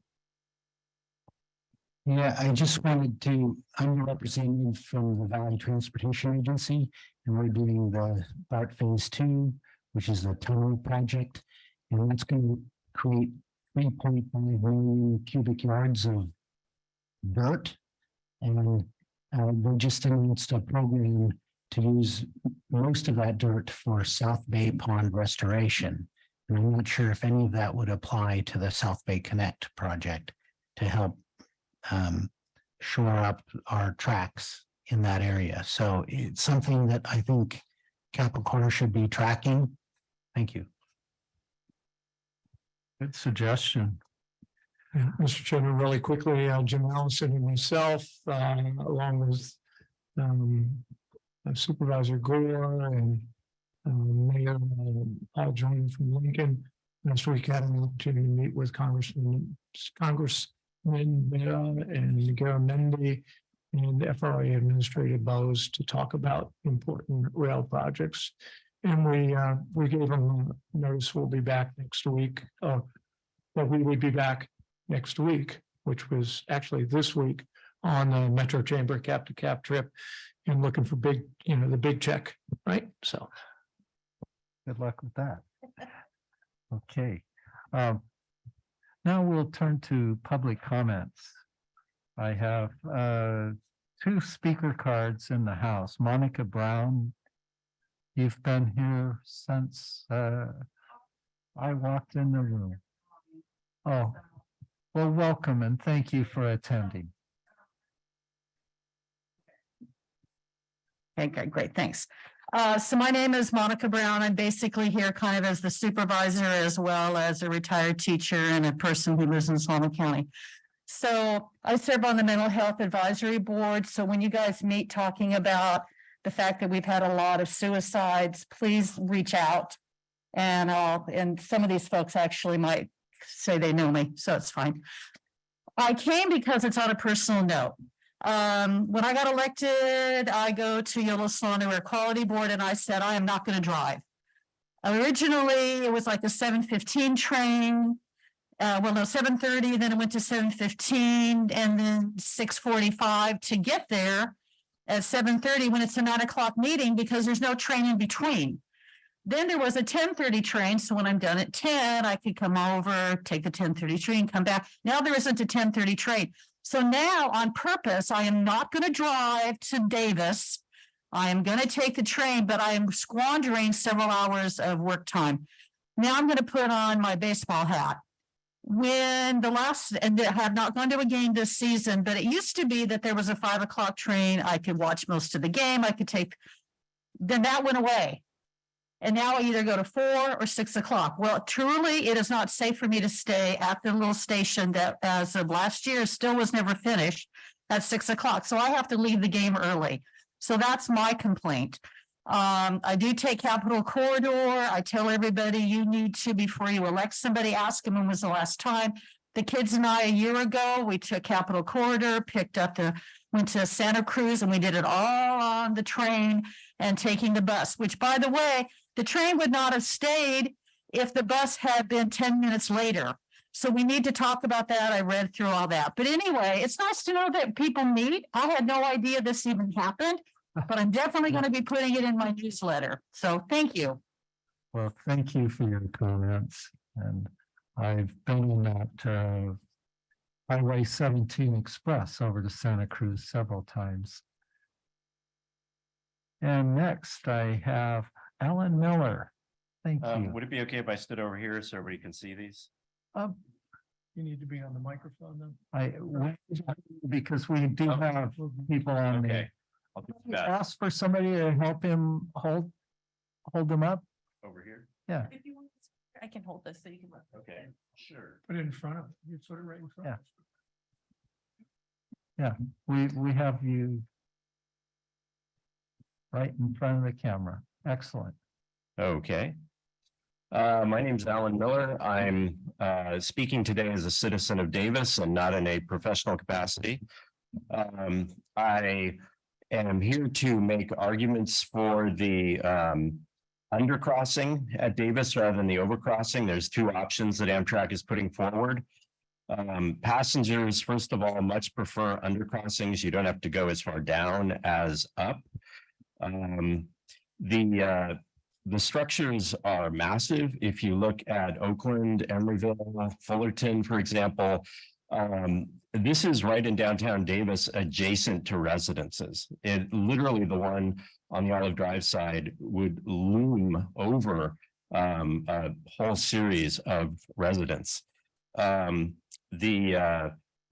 neighborhood, the Old East Davis Neighborhood Association, has written a letter that we are distributing amongst the Davis commissions and city council to favor the undercrossing. I wanted to point out that in Santa Clara, there's an absolutely beautiful, it's even won awards, undercrossing that has very little visual footprint. You almost have to be up to it before you even see it. Very unlike the overcrossings. But what I really want to stress here, I'm not quite sure how to do this, but this, so this is the Amtrak station here, and this would be the footprint similar to Santa Clara. And the thing is that if you have an overcrossing, you would also have to have it in order to come over here so that people don't have to go around, specifically like a safe route to school. This is something I've been working on for 25 years. I've been talking to the council about this. You can go through this empty lot here and go up J Street. And basically you have a giant crossover then. I know this is too fast. I'll get you some diagrams and send them out before the next meeting. But you basically have a crossover here where this undercrossing could then become a giant like X where people can bike or walk. It would have to be a phase 2 here, but if you do it as an overcrossing, it's almost impossible because you'd have to have a massive structure in the neighborhood rather than just a ramp up in what is currently an empty lot. So just wanted to stress, please highly consider the undercrossing in Davis, and thanks for the time. Thank you. Do we have any additional public comments? Yes, we do. We have 2 hands raised on Zoom. So we'll go first Please go to ahead. You have 2 minutes. Michael. Please go ahead.